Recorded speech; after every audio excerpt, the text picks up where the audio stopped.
We just watched the women's Euro Cup, Yeah. which is a big thing over here, where an England women's team won that. It was actually watching women's football. It was brilliant. It's really the Mm. standard is fantastic, and the support now is pretty much equivalent to like men's matches over here since the Euros. Yeah, yeah. Well, the World Cup is coming Yeah, very soon, man. yeah, You know, Brazil is playing very good, and Germany is playing very good. Brazil, there's so many in Brazil. It's kind of unfair to the rest of the world. There are so many good players. The problem that a coach have, a manager in Brazil, is putting 11 people together to play because there's so many. You can go to any street, a poor neighborhood in Brazil, people playing on the street even without shoes, and kicking a watermelon or something. yeah, There's so many talented people on the street in Brazil that it's hard to yeah. it's hard to put a thing together. So after that, you end up co-founding Iona with David, right? Fitzgerald, right? Yes, yes, that's right. Yes. So we'd met when I was working with Adrian Snell, a singer-songwriter. It kind of his music is very kind of I suppose classical rock, Yeah, classical influences. He was a really good piano player, and we were working on a project called Alpha and Omega, which was I co-produced the album with Adrian, and the engineer on the album, Neil. We were looking for someone to play saxophones and some exotic wind instruments, and Neil Costello recommended David Fitzgerald, who he'd come across somehow. Um, yeah, David turned up at the recording and was just blew us all away with his sound, his saxophones, and he brought some Chinese whistles as well, Chinese flutes, and yeah, played those really fantastically. Um, After we did the recording, we did loads and loads of gigs around the UK and Europe, and it was basically me and David Fitzgerald and Adrian, and it was a choral work, so there was always a choir. Um, but the sound checks were usually really quick. So after we'd finished um, checking the sound, David and I used to just spend ages jamming together, and realised that there was a real chemistry when we played together. yeah. It was me playing keyboards and him on various. I mean, he's a fantastic flautist as well, superb tone.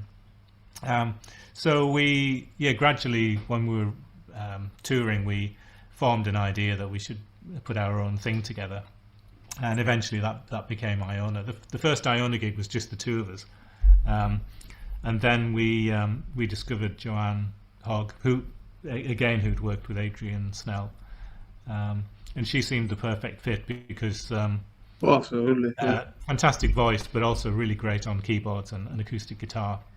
Mhm. And as we wanted to have some of the music instrumental, it was good that we had a singer who was a good instrumentalist as well. So, Was it difficult to get a record label deal at the time when after Joanne joined the um, band and well, funnily enough, no, we did.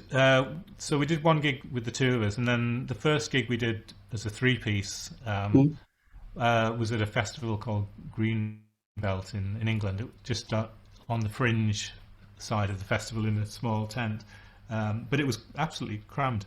And incredibly, after that one performance of like about half an hour, we got two record deals. Um, really? yeah, both people who knew us from our the previous work in with different artists, but they obviously could hear something special with the combination of with myself and David and Joanne. So pretty much straight after that, we were into writing more material and recording the first album, um, and yeah, kind of went from there really. We did some really huge gigs very early on because of having previously worked with different people and knowing promoters and that. So we were quite popular, particularly in the Netherlands and Germany and Switzerland, those kind of places. How many gigs were you doing a year, if you remember, at the time? With Iona, oh gosh, it wasn't a huge amount. Primarily because Joanne was never really into doing long tours, so we kind of would do shorter tours and festivals and things like that. I think the longest we did a few tours of maybe about 20 gigs. Yeah. So I wouldn't be able to say how many gigs a year. Wasn't like a vast amount. Yeah. But we could have done a lot more had everyone been more into touring. But we kind of had to cater to everyone's wishes. So. Yeah, that in a way that's it's difficult. I think make a living as a musician because you play with different folks, and they have their own families and kids and other priorities, and at the same time you end up when the nights that you're not playing with them, you go home and you do your own stuff and you want to do your own work as well. So it's always people can get along very well, but eventually some bands break up for personal reason or because they want to develop their own career or you want to do your own material that it wouldn't fit perhaps Iona's framework, right? I mean I suppose one of the friction points was that because Joanne's husband ran a big successful construction company, so she didn't actually need to earn any money from the band, and David also had a job as well in sales.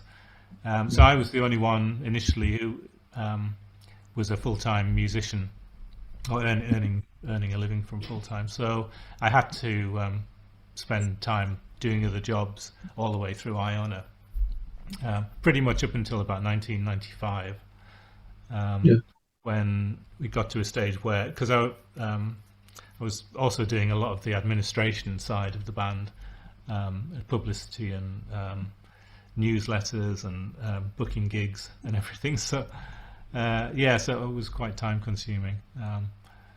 But yeah, it's always difficult keeping a band together when people have got different priorities. But I think we did pretty well, lasting for 27 years. So yeah, and you guys did how many? About 15 albums or so, right? I think about 13. Yeah. 13. Yeah. They might, well, not including the like a couple of compilations. The compilation, yeah. So yeah. What was the last gig with Iona? It was in 2015. I think the last we did a short tour in Germany in 2015. Yeah. Which was really good, and that was really the last time we did like full Iona gigs. In fact, the last one in Germany was brilliant. It was absolutely crammed full in a place. Oh gosh, can't remember the name of the place. Somewhere near the Black Forest. But the following year we did one gig. We'd been asked to play at a festival in the Czech Republic. So we did that, and but it was only a shorter set, as festivals often are. And so that was basically the last time we played. I'm quite sure you get a lot of emails or people pinging you, hey, can we do a reunion at a 20 or 30, 40 year reunion for a festival or something like that, right? Because you guys still are very well known, so. Yes, I mean, lots of people are hoping for that, but I'm not sure if it would work really. Joanne kind of lost interest in being in the band and was never really one to tour a lot.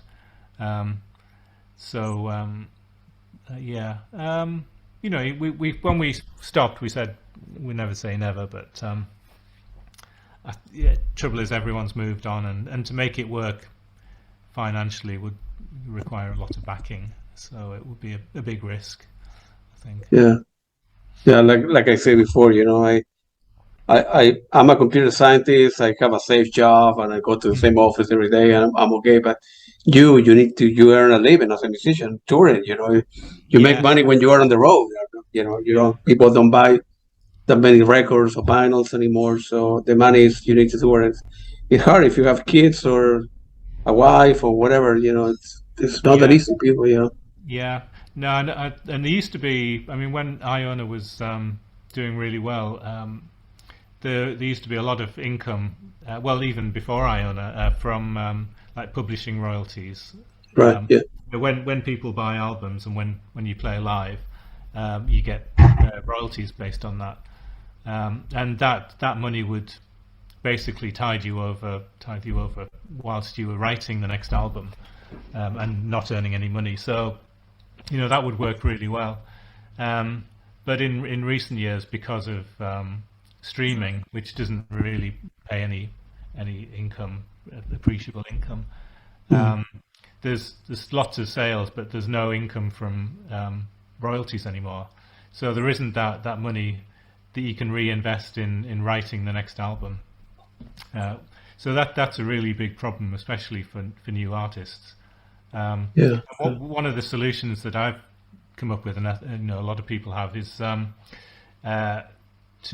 join a thing called Patreon, Yeah. which is a means by which you can have people who subscribe to your Patreon page and become patrons of your music. Right. So they'll pay a monthly amount, and in return get you can give them various kind of videos and updates on what you're doing, and exclusive tracks and videos, and also meeting up at gigs and things. And basically, the idea is you're forming a community. So you're not having to kind of try and go out there and find an audience, but the people who already like your music, you can kind of become more involved with them. So that one of the things that's really changed for the better is the musician to kind of fan relationship. That used to be much more distant, but now, since the internet and since things like Patreon, it feels like we're all in this together, and that's a really magical thing, I think. And then merchandising, right? When you do a big tour, a small tour, or a small venue, you can bring your own music and sell it at the end. Take some pictures with some people, and it's a little bit of money that you make. Yes, yeah, merchandise is really important, because well, certainly like on tours with Lifesigns, for example, we often, or John Young, who books all the gigs, he'll book the venues as a kind of a dry booking. So rather than the venues paying us to play there, some do, but others will book the hall and pay for that, and then we'll get the ticket sales from that. So merchandise on those gigs is really important. So it's very important if you can support bands by buying their CDs and T-shirts. I'm always do. Yeah, because we're already investing. If nobody comes to the gig, we lose money. But on the other hand, if there's a reasonable crowd there, we can do better than we would probably with a deal with a promoter. Because that's the other thing. Lots of promoters have gone out of business in recent years, and the pandemic was particularly bad for promoters. So a promoter would have paid you a guaranteed amount for doing a gig, and then you'd probably do like a percentage split for the rest. But if you haven't got a promoter, then you're having to go to a venue and hire the venue and pay for the venue. So you're paying out money in advance. So it's a really different thing. Yeah. And more risky. And you need to have enough fun to buy the venue. I mean, not many people have whatever 5,000, 10,000, whatever the amount happens to be. I mean, with Lifesigns, we're kind of in a fortunate position in that John and Steve Rispin, who does the sound, have both got really well-paying other gigs. John plays with Bonnie Tyler, and Steve is a tech for Yes and for Steve Hackett, and Steve Wilson as well. I think no, Steve Hackett and Yes, so he's um, they're making money from that, which they can reinvest in Lifesigns, which is really great. I mean, the downside is there's less time for Lifesigns to actually do stuff, but we're kind of working on that and hoping we can expand things in this coming year. What came first for you, piano or guitar, or keyboards? You prefer one versus the other, or you like? I mean, you are multi-instrumentalist. I mean, you play a lot of instruments, so it's not yet people know you for piano and keyboard and drum, but you play a lot of different things.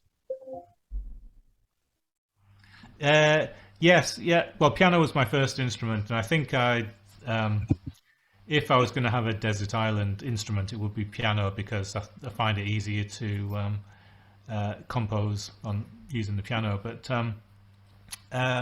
yeah, I love playing both. And what attracted me first of all to playing electric guitar was the fact that you could bend notes and put so much expression into the notes, whereas on a piano it's a much more of a fixed kind of sound. So I love both for different reasons, and obviously with keyboards you can create great sound textures and things. So yeah, and I expanded to play bouzouki as well when I in the mid 90s. After hearing some Irish music and this interesting instrument called a bouzouki, which originally was from Turkey and Greece. That's right. Yeah. But it was adapted in the 1960s for Irish folk music, and so I've just kind of added other kind of instruments to what I do. In general, I was reading that Christian faith had been sort of integral part of your life. It still is, and feel free to elaborate. All my questions are open-ended questions for you to express yourself and elaborate. Yes, yeah, I think that's definitely some of the motivation behind what I do. I think the thing is, as an artist, you draw upon your beliefs and your kind of opinions and everything to put that into your music. And I think the key word is honesty, and I think people can sense when music has an integrity and honesty to it. Yeah. So basically, I've always tried to write music kind of from the heart and from what I feel is important and relevant, and part of that is my Christian faith. But at the same time, I want what I do to be universal and for people to kind of all and no faiths to be impacted by the music and touched by it. So that's a very important thing. Yeah, Iona, I think it was perhaps labeled as a Christian band. I don't know if it is a good thing or a bad thing, or people being associated with. Well, they're not a progressive band or a folky band, but a Christian band. I don't. Is that good, bad? I don't know. Yeah, well, we never actually called ourselves a Christian band. It was only other people. The people call you Christian, yeah. Yeah, who kind of knew that we were, or the majority of the band were Christians, and a lot of the music was inspired by, particularly actually by early Celtic spirituality in the British Isles, which was a really amazing time back in the kind of 5th to the 8th or 9th century. And some of the places where Christianity started in the UK are really just amazing landscapes. Places like the island of Iona and Lindisfarne, another island off the northeast coast of England, near Scotland.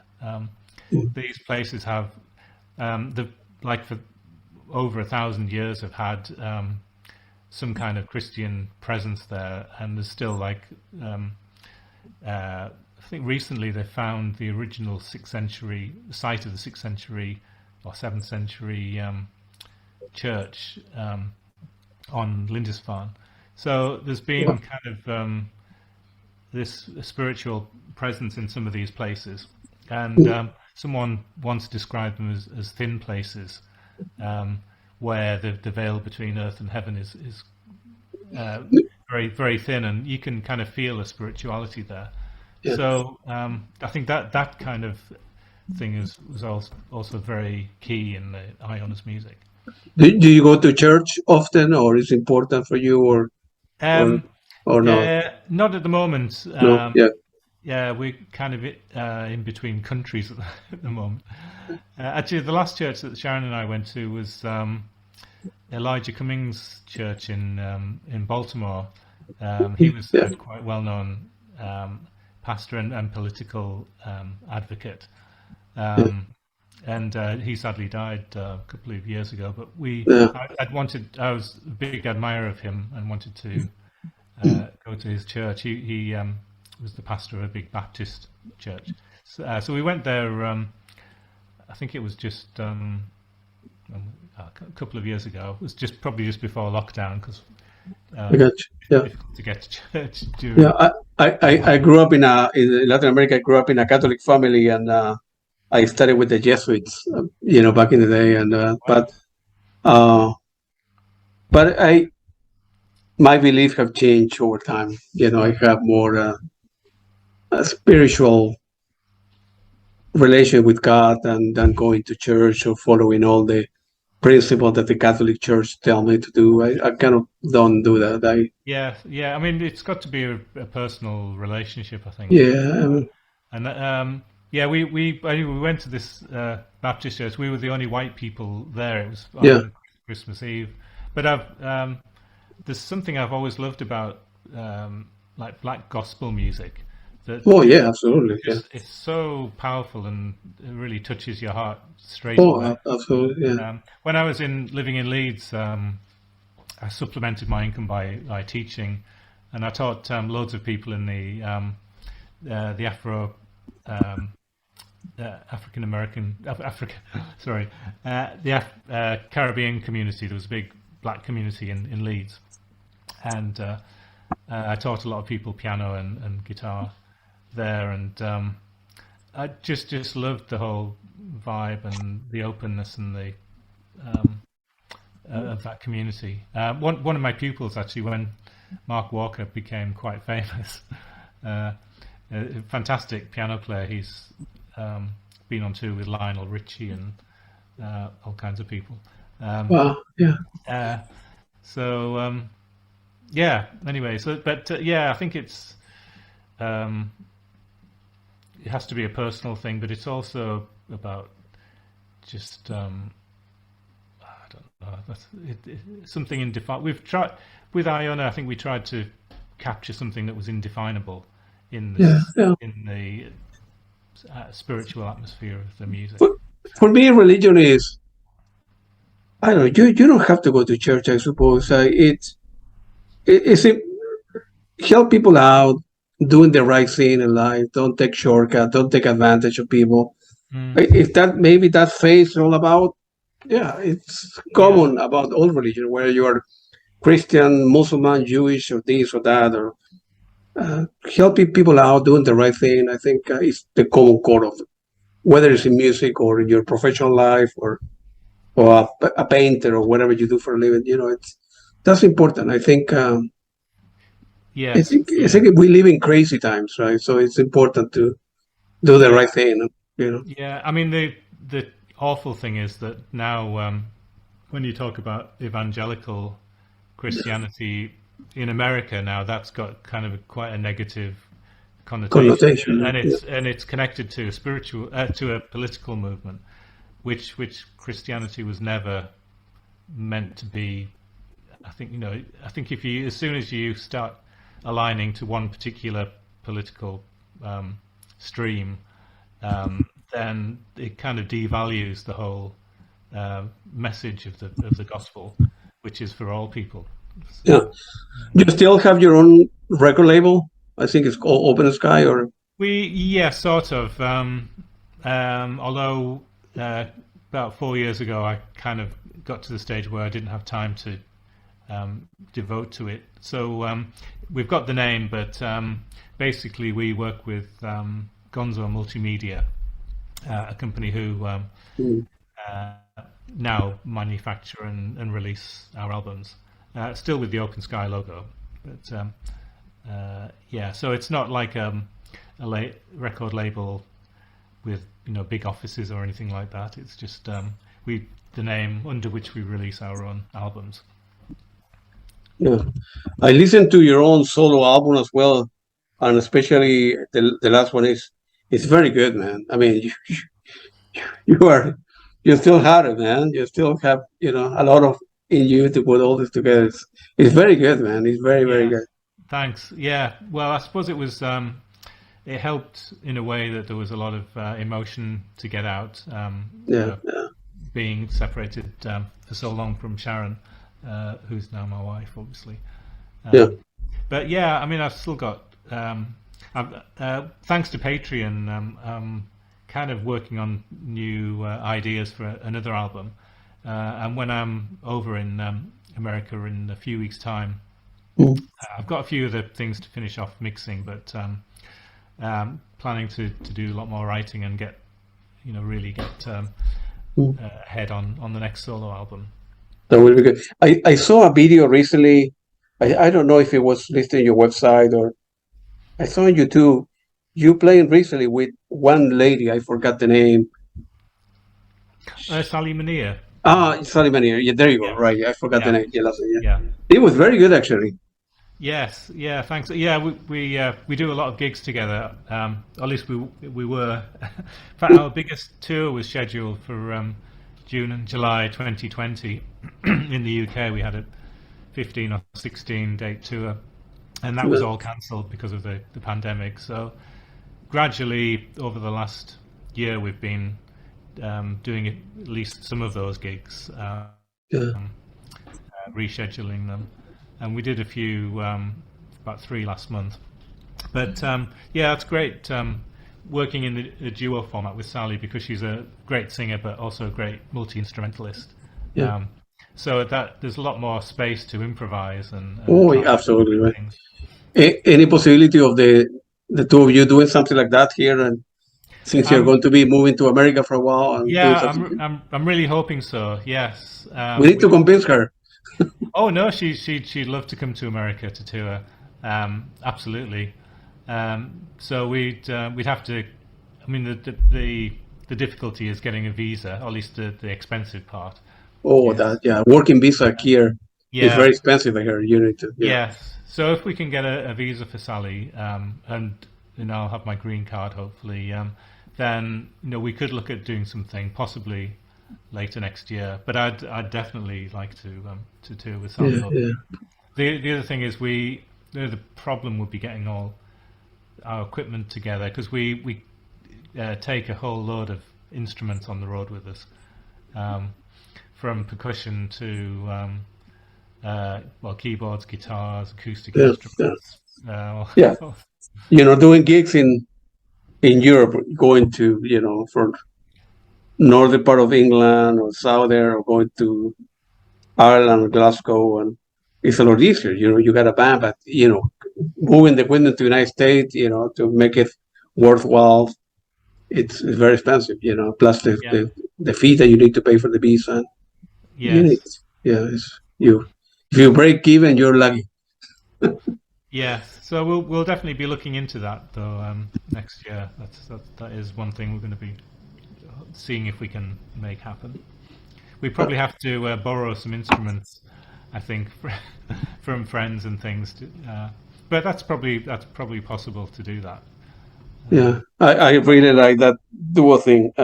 It's unbelievable. I'm quite sure here in the United States will be very receptive. If they're like here in the area that we live in, especially in Virginia, or in DC, there are too many venues that some of them should be able to give you an opportunity once you send the demos, I think, and you will work out the number. But definitely you can do many gigs here in this area. Yes, yeah. That's a duo. A lot of people like kind of the folky Celtic flair of music. Plus, I think the two of you can. It's not very structured gig, so you can improvise, her with her voice and you with different instruments and going back and forth. People like this kind of stuff. I'm not telling you anything that you don't know. Yeah, yeah, yeah. No, I mean our duo gigs in the UK have been really successful. We did our first tour in mainland Europe, October 19 in Germany, and that was really good. And we were due to go back in 2020 to do a longer German tour, but again, the pandemic put paid to that. And since then, because of Brexit, it's made it really expensive and complicated to go back into Europe and tour. So, which is one of the reasons that I think America will be easier to work in. You did in some, I think, for soundtrack for short films as well. That's correct. Yeah. Yes, I have. Yeah, I'd love to do more of that. You like doing that kind of stuff? Yes, yeah, very much. In fact, in the 80s and 90s, I did a lot more uh, um, film music. But there is one feature film that I'm going to be doing the music for called Southwest Special, which is based in Arizona. It's one of my friends who's actually from England, who lives in Arizona now. He's a film director, and he's putting that together. It's an independent release, so he's still raising the money, but he's got some well-known actors involved, and it's a really interesting story.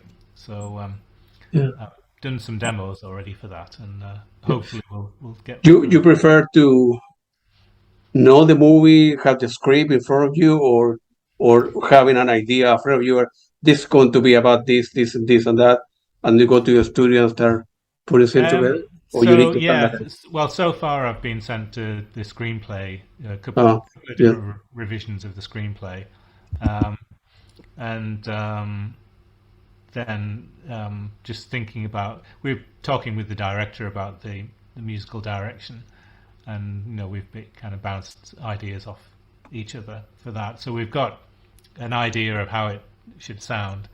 So it's just a case of kind of interpreting that now, and then working on the different scenes. Yeah. But so far, the music I've written, the demos have just been kind of loosely for scenes, working from the screenplay. But obviously, once there's a visual to work to, things will become a lot more tight and. Yeah. You play also with I don't know how to pronounce the Strawbs. I don't know how to pronounce Strawbs. Strawbs. Yeah, with the B. Yeah. Yes, yeah. So I joined Strawbs. I mean, that's one of the things about Iona kind of finishing, was that it gave me opportunities to do other things musically, and one was joining the Strawbs when they needed a new keyboard player back in 2015. So yeah, we did loads of US tours and UK tours as well, between 2016, 17, 18 and 19. But the main singer and writer, Dave Cousins, just earlier this year had to retire from doing live performances for health reasons. So it's not ruled out that we won't do any more gigs, but it's unlikely, I think, at this stage. But hopefully there'll still be another Strawbs album coming out, because he can still write music. Yeah. Looking back at your career, anything that you would have done differently, or I mean, it's so easy to look back and say, well, Yes. why I did that, why I didn't, but it's Well, that's difficult to say. I mean, there are. Yeah, no, I don't think so. Really, I mean, really. I had to make some hard decisions sometimes about playing with different people. When Iona started to take off, I had to stop playing with Jack Bruce. I had to turn down some gigs with him, which was really, really tough. And also with Gloria Gaynor, I'd done one gig with her and was asked to do some more gigs. Completely different genre of music, but it was still quite fun. But again, I had to make decisions. There there was a tour with Neil Morse in 2011 that I had to turn down, which would have been nice to do. But then again, I think the main thing is sticking to your musical kind of principles, and there's always going to be sacrifices when you absolutely pursue your own musical vision. And a lot of great musicians, who I know could have achieved so much more, but have kind of played it safe by playing with major artists, but have not really expanded their own musical vision. I've really that's not a way I could have ever gone myself. I've always wanted to try and achieve my own. That to move up or to explore different things or get out of comfort zone, you need to take risks. There's no way around it, right? You need to. And it has been it has been tough financially because of that, particularly in recent years. But it's still something I would do again, definitely. You have played with so many people in your life. Anyone in particular, dead or alive, that you wish you have the opportunity to play with, or? Gosh, I don't know. Difficult questions. Yes, yeah, it is.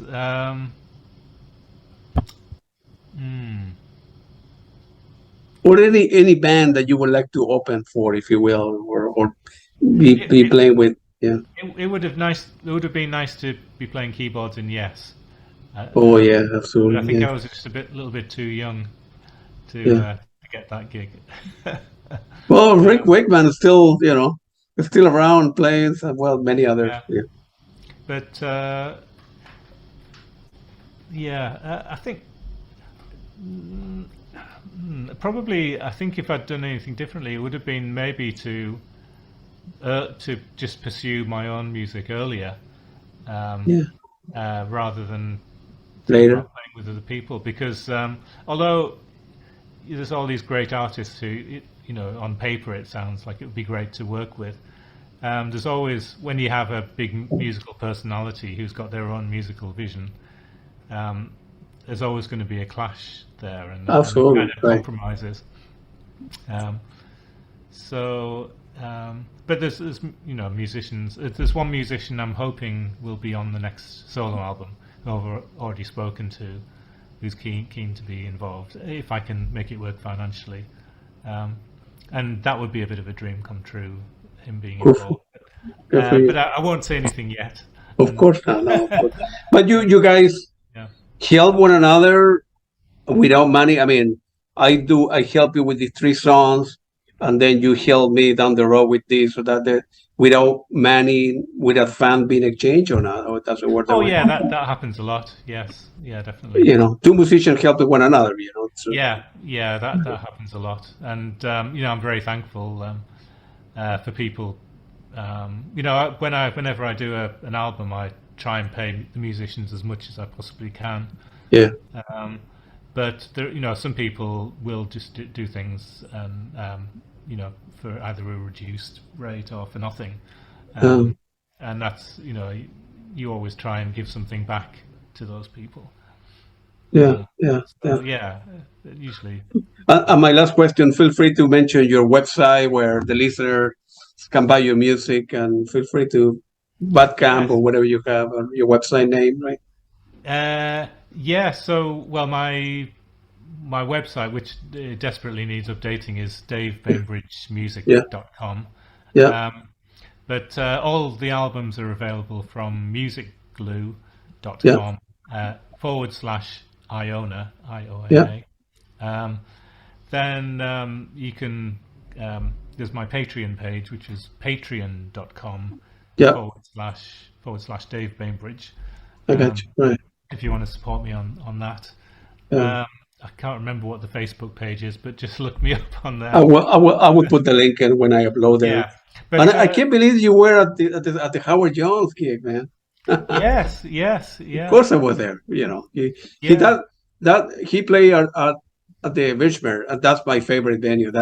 That's where I put the logo on Yes, my yeah, YouTube channel. I hope they don't yeah, sue me, but yeah. That was the first time I'd been there, but my wife Sharon's been there a lot to see bands over the yeah, years. I go there very often. I mean, like 20 times a year.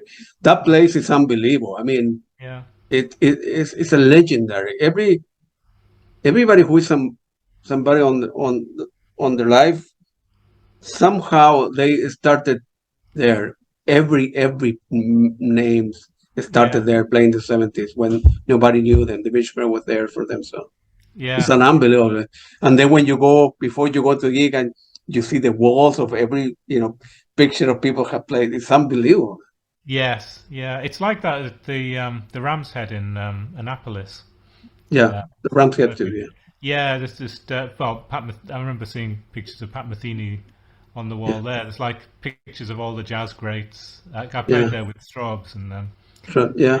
yeah, spent about half an hour just looking at all the pictures of people who played there. It's very It's amazing. always nice when you go to a venue that has you know people who are really your heroes have played there in the past. Yeah, It's very yeah. nice. Pat Metheny, Gianluca Ponti, and all of them have played at the Beach Band. Somebody all plays, man. Yeah, yeah, All right. Okay, Dave, man, I will hope to see you in a couple of weeks. Come home, get yes. some dinner. My wife from Colombia, so you will have some Colombian food here, Oh wow, great. and we have some Chilean wine and Colombian food and Colombian coffee. So That sounds great. It sounds like we'd have to stay over somewhere rather than drive back there. that's right, yeah, yeah. And it was very nice talking to you. Hope to see you there. Good luck, man. You're doing all right, man. If God exists, I don't know if it does, but you look back and you have done well in your life. You and I are very lucky to have good income, a good steady job, and we are still alive after the COVID. Yes. Some people they haven't been as lucky as us. So No, no, that's true. Yeah, yeah. it's Case of counting your blessings. yeah, absolutely, man. It was very nice talking to you. You're a, Yeah. you're a very good guy, man. Thank you. You Yeah, too. thank you. I appreciate it. Thank you.